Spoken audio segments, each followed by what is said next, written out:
Hello all. Welcome back to our channel. ఈరోజు మనం single column cash బుక్‌లో ఏ విధంగా ట్రాన్సాక్షన్స్ రికార్డ్ చేస్తామనేది చూద్దాం.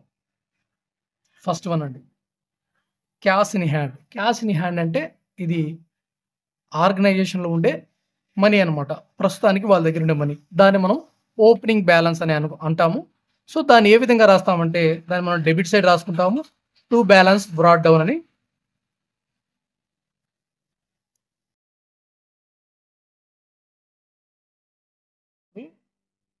బ్యాలెన్స్ బ్రాట్ డౌన్ అని రాస్తాము. అమౌంట్ వచ్చేసి 6,500. Next purchased furniture. మనము ఇక్కడ గుర్తుపెట్టుకోండి, డెబిట్ సైడ్ అంతా కూడా రిసిప్ట్స్ ఉంటాయి. క్రెడిట్ సైడ్ పేమెంట్స్ అనేది మనం రాసుకుంటాము. ఇక్కడ చూడండి, పర్చేజ్డ్ ఫర్నిచర్. మనం ఫర్నిచర్ పర్చేజ్ చేస్తే అది మనకు పేమెంటే కదా. మనం ఒక దగ్గర ఫర్నిచర్ పర్చేజ్ చేసాం అంటే మనం పే చేయాలి. మనీ పే చేసాక తెచ్చుకుంటాము. సో, ఇది పేమెంట్ కిందకు వస్తుంది. అప్పుడు మనం క్రెడిట్ సైడ్ రాసుకుంటాము. By furniture. డేట్ వచ్చేసి 3/3/12/6. బై ఫర్నిచర్ ఎంత? 2000. Next third sold goods. Goods మనం సేల్ చేసామండి. గూడ్స్ సేల్ చేస్తే మనీ వస్తుంది. సో, దీన్ని టు సేల్స్. డేట్ వచ్చేసి 6th. ఎంత money? 3,500.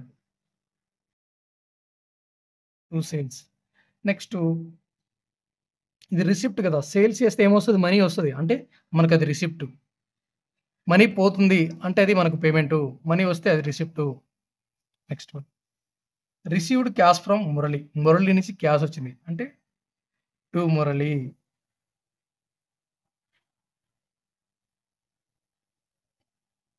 Sales account, furniture account, Murali account. ఓకేనా. ఇక్కడ 8th మురళి నుంచి మనీ వచ్చినాయి 4,000. Next paid rent. Rent pay చేసాం అంటే payment. By rent. By rent account ఎంత? 1,200. నెక్స్ట్ డేట్ వచ్చేసి 11 అండి. 12/16. ఇంట్రెస్ట్ రిసీవ్డ్ అంటే మనీ అనేది మనకు వచ్చింది, రిసీవ్ చేసుకున్నాం అంటే అది మనకు receipt. Interest received 800. 14/12/16. To trust account. To interest account ఎంత? 800. Cash paid to Ram. మనము రామ్కి పే చేసాం అంటే ఇది పేమెంట్. బై రామ్ అకౌంట్ ఎంత? 1,500. నెక్స్ట్ వన్ వచ్చేసి ఇక్కడ 17th డేటు 12/16. నెక్స్ట్ వన్ వచ్చేసి sold old machinery. Old machinery మనం సేల్ చేసాం. సేల్ చేసి ఏమొస్తుంది? మనీ వస్తుంది. ఓకేనా.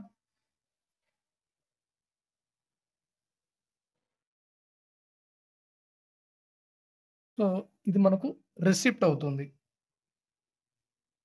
సోల్డ్ ఓల్డ్ మిషనరీ అనేది రిసిప్ట్ కదా. మనం మిషనరీ సేల్ చేస్తే మనకు మనీ వస్తాయి.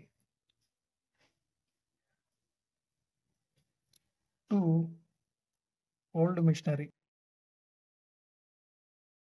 అకౌంట్ ఎంత? 300. Next deposit into bank. మనము బ్యాంకులో డిపాజిట్ చేస్తున్నాం. డిపాజిట్ చేస్తే మనకి ఏమవుతుంది? డిపాజిట్ చేస్తే బిజినెస్లోంచి మనీ బయటికి వెళ్ళిపోతుంది అంటే బ్యాంకులోకి వెళ్ళిపోతుంది. సో, అప్పుడు మనం ఏం రాసుకుంటామంటే బై బ్యాంక్.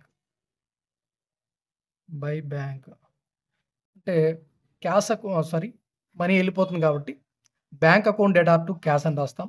సో, క్యాష్ అనేది మనకు క్రెడిట్ సైడ్ ఉంటుంది కాబట్టి బై బ్యాంక్ అని మనం ఆపోజిట్గా ఉన్నది ఇప్పుడు మనకు దీనికి ఎంట్రీ వచ్చేసి డిపాజిట్ ఆఫ్ బ్యాంక్ వచ్చేసి దీనికి ఎంట్రీ వచ్చి ఏమొస్తుందండి?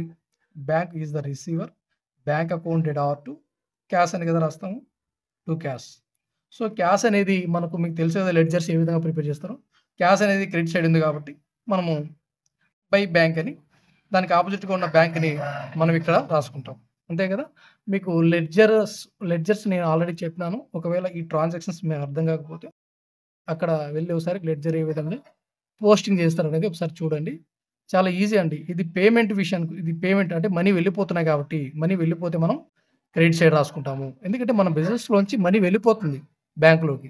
సో, అప్పుడు ఇది వెళ్ళిపోతుంది కాబట్టి బై బ్యాంక్ అని రాసుకుంటాం. ఓకేనా? చాలా ఈజీ అండి. సింగిల్ కాలమ్ క్యాష్ బుక్ గాని, double column, triple column cash book చాలా ఈజీ. ఇవి ఎగ్జాక్ట్‌గా ఎగ్జామ్స్‌కొచ్చే క్వెషన్‌లు. ఇవి మూడిట్లో ఏదైనా ఒకటి వస్తుంది. Maximum triple column cash book వస్తుంది. ఒకవేళ 5 మార్క్స్‌కి అట్లా అడిగితే సింగిల్ కాలమ్ క్యాష్ బుక్ లేదా డబుల్ కాలమ్ ఇస్తారు.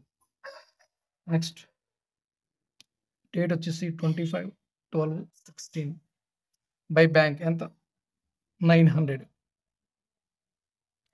Next purchased goods from Suri. Suri నుంచి గూడ్స్‌ని పర్చేజ్ చేసాం. అంటే ఇక్కడ క్యాష్ ట్రాన్సాక్షన్ జరగలేదు. క్యాష్ ట్రాన్సాక్షన్ జరిగితే ఇక్కడ సూరి పేరు అనేది మనకు వచ్చి ఉండదు. సో, ఇది మనము ఎంటర్ చేసుకోవాల్సిన అవసరం లేదండి. ఇది క్యాష్ ట్రాన్సాక్షన్ అయితే కాదు. Next drawings. డ్రాయింగ్స్ అంటే ఏంటి? మన బిజినెస్‌లోని మనీ ఓనర్ యూజ్ చేసుకుంటారు. సో, మనకు బిజినెస్ ఎంటిటీ కాన్సెప్ట్ ప్రకారము ఓనర్ వేరు, బిజినెస్ వేరు కదా! బిజినెస్‌లో మనీని ఓనర్ యూజ్ చేసుకుంటే బిజినెస్‌లో మనీ బయటికి వెళ్తుంది కదా! ఓనర్ తీసుకెళ్ళిపోయాడు. అంటే అది పేమెంట్. అది తీసుకెళ్ళిపోతున్నాడు. బయటికి వెళ్ళిపోయిన మనీ కదా! సో, దాన్ని మనము క్రెడిట్ సైడ్ రాసుకుంటాం. ఏమో రాసుకుంటాం? By drawings. By drawings account. ఎంత? 31/12/16 600 అండి. సో, ఇప్పుడు మనము దీన్ని మొత్తం టోటల్ చేసుకుంటే ఎంత వస్తుందనేది మనకు తెలిసిపోతుంది. సో, మనం ఇక్కడ టోటల్ చేసినట్లయితే మనకు 15,100 వస్తుంది. డెబిట్ సైడ్ ఎక్కువ ఉంది. సో, ఇప్పుడు మనం టోటల్ చేయాలి. దీని బ్యాలెన్సెస్‌ని మనం బ్యాలెన్స్ చేయాలి.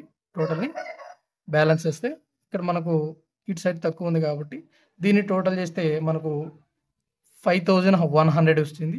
సో, ఈ 15,100లో నుంచి 6,200 వచ్చింది. ఇదంతా టోటల్ చేస్తే 6,200 వచ్చింది. 15,100లో నుంచి 6,200ని తీసేస్తే ఎంత వస్తుందో చూద్దాం. ఇక్కడ 15,100 టోటల్ 6,200 ఇది వచ్చింది క్రెడిట్ సైడ్. సో, ఇందులోంచి 15,100లోంచి 6,200 మనం తీసేసాము. 8,900 వచ్చింది. సో, మనం ఇక్కడ ఏం రాసుకుంటామంటే బై బ్యాలెన్స్ క్యారీ డౌన్ అని రాసుకుంటాము. ఎంతంటే 8,900. నెక్స్ట్ మంత్‌కి ఇది 31/12/16కు బై బ్యాలెన్స్ క్యారీ డౌన్ చేస్తే ఈ విధంగా మనకు 8,900 వస్తుంది. నెక్స్ట్ మంత్‌కి ఇది ఓపెనింగ్ బ్యాలెన్స్ అవుతుందండి. అంటే 1/1/17కి టు బ్యాలెన్స్ బ్రాట్ డౌన్ అవుతుంది. టు బ్యాలెన్స్ బ్రాట్ అంటే opening balance. To balance brought down అంటే ఓపెనింగ్ బ్యాలెన్స్. నెక్స్ట్ మంత్ ఇక ఓపెనింగ్ బ్యాలెన్స్ అవుతుంది. ఇక్కడ క్లోజ్ ఇది నెక్స్ట్ మంత్‌కి ఓపెనింగ్ బ్యాలెన్స్ అవుతుంది. ఎంతంటే 8,900. ఈ విధంగా మనము చేసుకోవాల్సి ఉంటుందండి సింగిల్ కాలమ్ క్యాష్ బుక్. ఓకేనా? నెక్స్ట్ వీడియోలో డబుల్ కాలమ్ క్యాష్ బుక్ ఏ విధంగా మనం చేయాలి అనేది చూద్దాం. వీడియో నచ్చినట్లయితే లైక్ చేయండి. మీ ఫ్రెండ్స్ ఎవరైనా కూడా కామర్స్ స్టూడెంట్స్ లేదా అకౌంట్స్‌కి సంబంధించి స్టూడెంట్స్ ఉంటే వాళ్ళందరికీ కూడా మన వీడియోస్ షేర్ చేయండి. మన ఛానల్ అయితే తప్పకుండా ఫాలో అవ్వండి. ఇలాంటి అప్డేట్స్ కోసం అయితే మన ఛానల్‌ని సబ్స్క్రైబ్ చేసుకోండి. థాంక్ యూ అండి. Thank you very much.